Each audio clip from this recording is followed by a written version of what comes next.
In 2020, you can bet that all of these companies are going to go all out, and the methods that they're using are invisible, they're subliminal, they're more powerful than most any effects I've ever seen in the behavioral sciences, and I've been in the behavioral sciences for almost 40 years.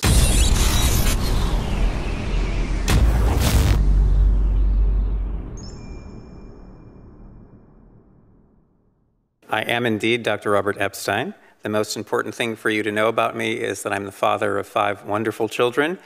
As it happens, I'm also a research psychologist at the American Institute for Behavioral Research and Technology.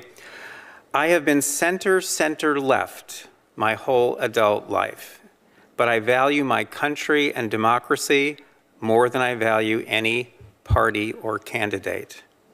That is why I'm speaking out today.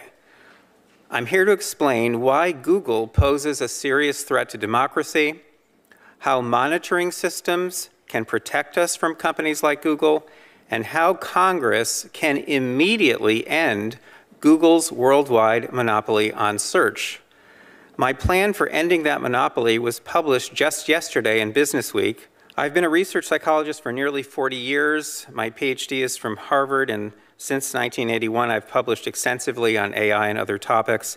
Some of my research has focused on Google, on the company's massive surveillance operations, censorship capabilities, and unprecedented ability to manipulate the thinking of 2.5 billion people, soon to be 4+ billion. I've written articles about Google for Time Magazine, USA Today, that kind of thing, but also for the Daily Caller and even Russia's Sputnik News. I reach out to diverse audiences because I believe the threats posed by Google, and to a lesser extent Facebook, are so serious that everyone needs to know about them. Here are just 3 disturbing findings from my research which adheres to the very highest standards of scientific integrity. Number 1, in 2016, Google's search algorithm likely impacted undecided voters in a way that shifted at least 2.6 million votes to Hillary Clinton, whom I supported. I know this because I preserved more than 13,000 election-related searches prior to Election Day, and Google's search results were significantly biased in favor of Secretary Clinton. I know the number of votes that shifted because I've conducted dozens of controlled experiments that measure how opinions shift when search results are biased. I call this shift SEAM, the search engine manipulation effect, which I first published in the Proceedings of the National Academy of Sciences in 2015.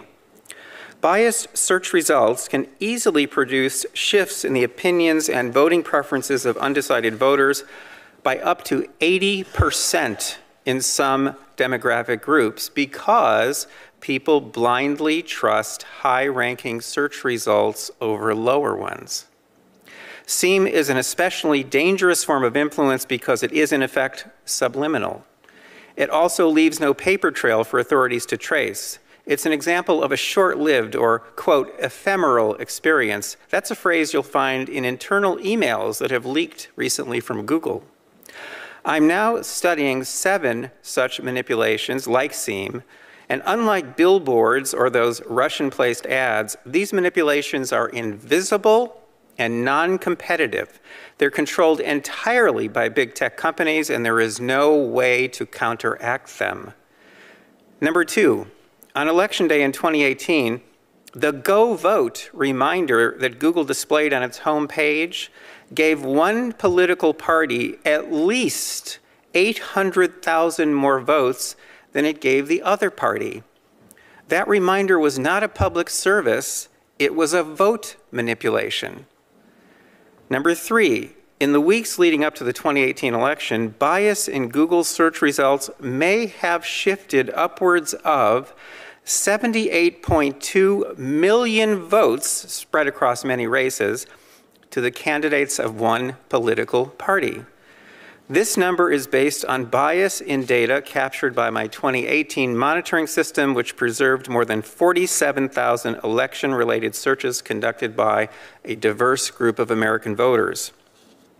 I know how to stop big tech in its tracks, and that brings me briefly here to monitoring systems and the proposal I published yesterday.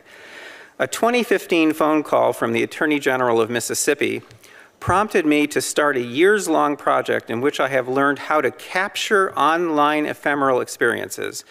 In early 2016, I deployed a system that allowed my team to look over people's shoulders as they conducted online searches with their permission. I deployed a more sophisticated system in 2018, and I'm raising funds now to build a much more comprehensive system in 2020, one that will allow us to catch big tech in the act, to instantly spot when Facebook is biasing news feeds or when Twitter is suppressing tweets sent by Ann Coulter or Elizabeth Warren. This system must be built to keep an eye on big tech in 2020, because if these companies all support the same candidate, they will have the power to shift 15 million votes to that candidate. To let big tech get away with subliminal manipulation on this scale would be to make the free and fair election meaningless. Finally, regarding yesterday's article, Congress can quickly end Google's worldwide monopoly on search by declaring Google's massive search index, the database the company uses to generate search results, to be a public commons, accessible by all, just as a 1956 consent decree forced AT&T to share all its patents. There is precedent in both law and Google's business practices to justify taking this step, which will make online search competitive again and dramatically diminish Google's power worldwide. In 1961, Eisenhower warned about the possible rise of a technological elite that would control public policy without people's awareness. That elite now exists, and you must determine where we go from here.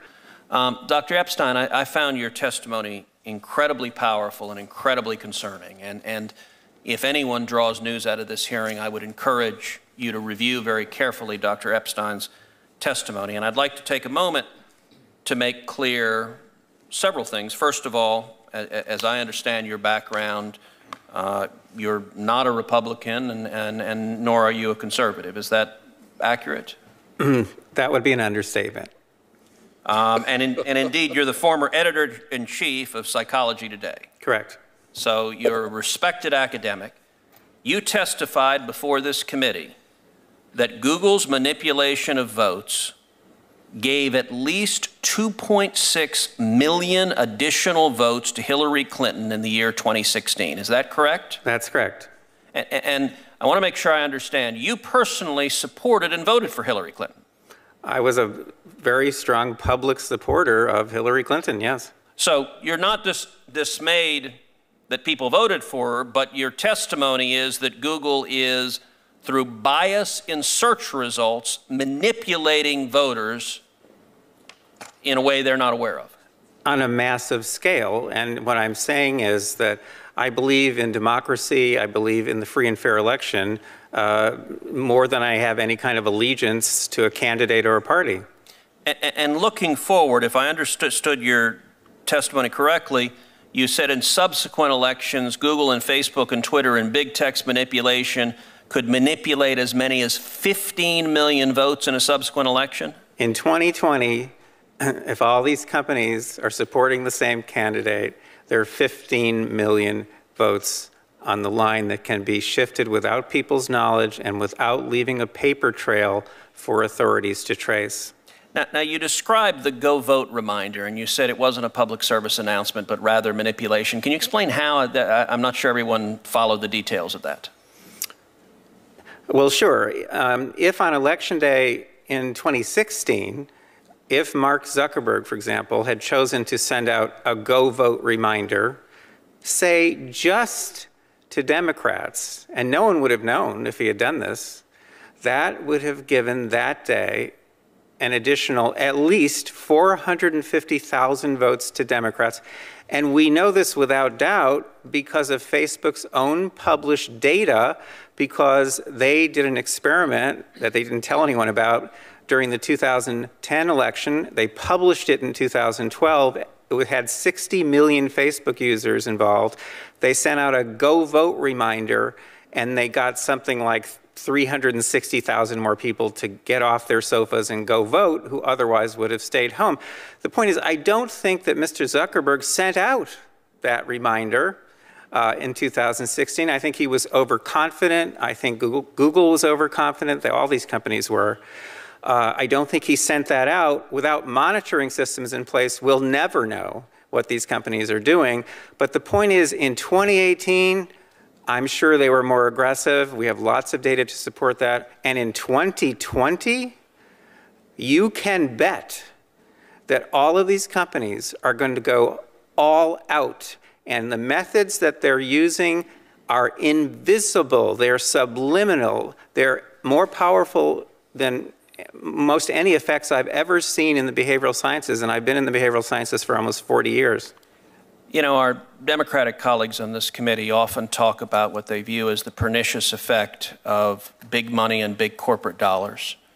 What you are testifying to is that a handful of Silicon Valley billionaires and giant corporations are able to spend millions of dollars, if not billions of dollars collectively, massively influencing the results of elections. And there's no accountability. You said, we don't know. We have no way of knowing if Google or Facebook or Twitter sends it to Democrats or Republicans, or how they bias it, because it's a black box with no transparency or accountability whatsoever. Am I understanding you correctly? Senator, with respect, I must correct you. Please. If Mark Zuckerberg chooses to send out a go vote reminder just to Democrats on Election Day, that doesn't cost him a dime. Fair enough. Do you happen to know who the Hillary Clinton campaign's #1 financial supporter was in the year 2016? I think I do, but please remind me. The #1 financial supporter of the Hillary Clinton campaign in the 2016 election was the parent company of Google, Alphabet, who was our first witness. They were her #1 financial donor, and your testimony is, through their deceptive search methods, they moved 2.6 million votes in her direction. I would think anybody, whether or not you favor one candidate or another, should be deeply dismayed about a handful of Silicon Valley billionaires having that much power over our elections to silently and deceptively shift vote outcomes. Again, with respect, I must correct you. The 2.6 million is a rock bottom minimum.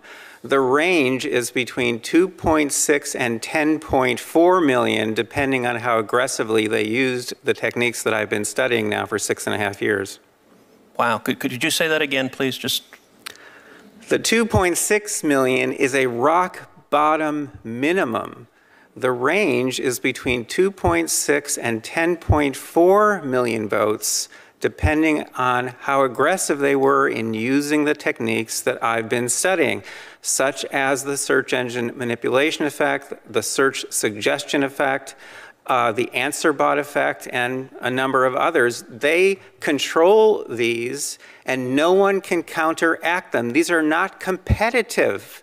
These are tools that they have at their disposal exclusively.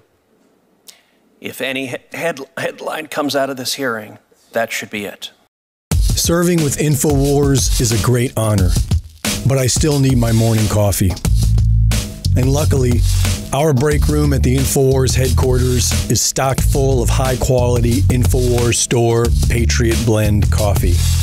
Grown in the high mountains of southern Mexico, the Chiapas farmers grow 100% organic, non-GMO coffee at the ideal altitude for the perfect cup.